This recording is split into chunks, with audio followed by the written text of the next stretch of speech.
পর্যন্ত বাংলাদেশ জামাত ইসলামীর দল আমাদের বাড়িতে 4 থেকে 5 বার গিয়েছে। কই এমন কোনো দলকে তো দেখি নাই। আমাদের সেই মফস্বল গ্রাম নোয়াখালী হাতি, আমরা নদীভাঙা অঞ্চল, ওনারা জানেন, আমাদের বাড়িতে ওনারা গিয়েছেন।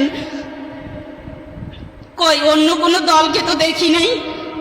ওনারা এখন বলে কি জানেন? সংস্কার নয়, নির্বাচন। ওনারা এখন এটা বলে, আরো বলে কি সংস্কারের নামে নামে নির্বাচনকে দীর্ঘায়িত করা। আরে আপনারা নির্বাচন পেতেন কোথায় যদি এই শহীদ যারা হতো না তাদের বিচারের কথা তো আপনারা এখন আর বলেন না। তাদের বিচারের কথা বললে বলেন সরকার আছে।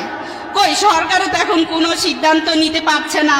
এখনো যে শহীদ যারা হয়েছে তাদের রাষ্ট্রীয় স্বীকৃতি পর্যন্ত আপনারা দিতে চান না। আপনাদের এত বিরোধিতা কিসের তাদেরকে রাষ্ট্রীয় স্বীকৃতি দিতে? আপনারা এখনো লাইভে এসে বলেন যে রাষ্ট্রীয় স্বীকৃতির দরকার নাই।